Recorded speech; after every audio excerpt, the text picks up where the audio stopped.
Hello viewers, আসসালামু আলাইকুম। Happy family কিচেনে সবাইকে স্বাগতম। চলে আসলাম নতুন আরেকটা রেসিপি নিয়ে। আজকে আমি আপনাদের সাথে শেয়ার করব খুবই মজাদার কলিজা ভুনা রেসিপি। আশা করি আমার রেসিপিটি আপনাদের কাছে অনেক ভালো লাগবে। দেখার শুরুতে একটি লাইক দিয়ে দেখা শুরু করবেন। আপনাদের একটা লাইক আমার ভিডিও বানানোর উৎসাহ অনেক বাড়িয়ে দেয়। চলুন শুরু করি। এখানে আমি একটা পাতিলে পানি নিয়েছি, পানিটা খুব ভালোভাবে ফুটিয়ে নিয়েছি। এখন আমি এখানে দিয়ে দিব কলিজা, দিয়ে আমি কিছুক্ষণ নেড়ে চেড়ে ভালোভাবে সেদ্ধ করে নিব, হাফ সেদ্ধ করে নিব। দেখবেন কিছুক্ষণ নাড়াচাড়া করতে করতে একটা কালচে ভাব চলে আসবে, ফেনা ফেনা চলে আসবে। সে পর্যায়ে বুঝতে হবে যে কলিজাটা খুব ভালোভাবে পানিতে ফুটানো হয়ে গেছে।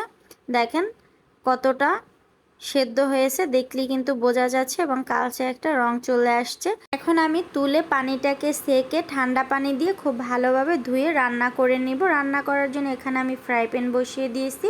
ফ্রাই প্যানটা গরম হওয়ার পরে আমি এখানে দিয়ে দিচ্ছি তেল। তেলের পরিমাণটা আপনার বুঝে দিবেন। যদি চর্বির পরিমাণটা বেশি হয় তাহলে কিন্তু তেলের পরিমাণটা একদমই কমিয়ে দিতে হবে। তেলটা ফুটে ওঠার পরে দিয়ে দিলাম 2টা তেজপাতা, 2টা দারুচিনি, একটা কালো এলাচ, 4-5টা সাদা এলাচ, গোলমরিচ এবং লবঙ্গ দিয়ে একটু নেড়েচেড়ে ভেজে নিব। একটু নেড়েচেড়ে ভেজে নেওয়ার পরে আমি এখানে দিয়ে দিব পেঁয়াজ কুচি। পেঁয়াজটাকেও আমি কিছুক্ষণ নেড়েচেড়ে ভালোভাবে ভেজে নিচ্ছি তেলের সাথে। এ পর্যায়ে কিন্তু পেঁয়াজগুলো আমার ভাজা হয়ে গেছে। এখন আমি এখানে দিয়ে দিচ্ছি আদা বাটা, রসুন বাটা দিয়ে সেম একইভাবে আমি আবারও নেড়েচেড়ে কিছুক্ষণ ভেজে নিচ্ছি।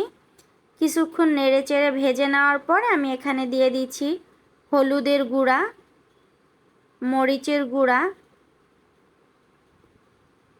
ধনিয়া গুঁড়া, জিরা গুঁড়া, স্বাদ মতো লবণ দিয়ে নেড়েচেড়ে ভালোভাবে মিশিয়ে নিচ্ছি। এ পর্যায়ে ভালোভাবে নেড়েচেড়ে মিশানোর পরে দিয়ে দিচ্ছি পানি, দিয়ে কিছুক্ষণ নেড়েচেড়ে ভেজে নিচ্ছি সবগুলো উপকরণ একসাথে। নেড়েচেড়ে ভেজে নিয়েছি। এখন আমি এখানে দিয়ে দিচ্ছি পানিতে ফুটিয়ে নেওয়া কলিজাগুলো, দিয়ে আমি নেড়েচেড়ে ভালোভাবে মিশিয়ে নিব। এখানে কিন্তু আমি চর্বি, কলিজা এবং ফ্যাপসা একসাথে নিয়েছি। এখন আমি দিয়ে দিচ্ছি ঢাকনা। কিছুক্ষণ পরে ঢাকনাটা তুলে নিচ্ছি। এ পর্যায়ে আমি আবারও কিছুক্ষণ নেড়ে চেড়ে নিব। কিছুক্ষণ নেড়ে চেড়ে আমি উপরে দিয়ে দিব গরম মশলার গুঁড়া। এটা অপশনাল, আপনারা চাইলে দিতে পারেন, না চাইলে নাও দিতে পারেন। গরম মশলার গুঁড়াটা দিয়ে আবারও ভালোভাবে নেড়ে চেড়ে মিশিয়ে নিতে হবে। এ পর্যায়ে 2-3 মিনিট এভাবে করে হালকা আঁচে ভেজে নিলাম। এখন দিয়ে দিচ্ছি পানি। এখানে আমি 3-4 কাপ পানি দিয়েছি। পানিটা ফুটে ওঠার পরে দিয়ে দিচ্ছি ঢাকনা ভালোভাবে সেদ্ধ হওয়ার জন্য। কিছুক্ষণ পরে ঢাকনাটা তুলে নিচ্ছি।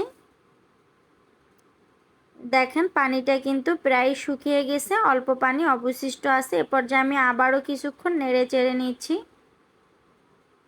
হালকা আছে। এ পর্যায়ে কিন্তু চুলার আঁচটা একদমই কমিয়ে রাখতে হবে। আমার রান্নাটা একদমই পারফেক্টভাবে কিন্তু হয়ে গেছে। তুলে পরিবেশন করে আপনাদেরকে দেখাচ্ছি।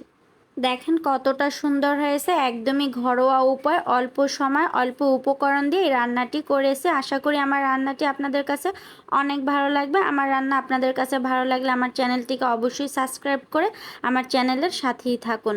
দেখা হবে নতুন কোনো রান্নার রেসিপি নিয়ে। সে পর্যন্ত সবাই ভালো থাকবেন, সুস্থ থাকবেন। আজ এ পর্যন্ত, আল্লাহ হাফেজ।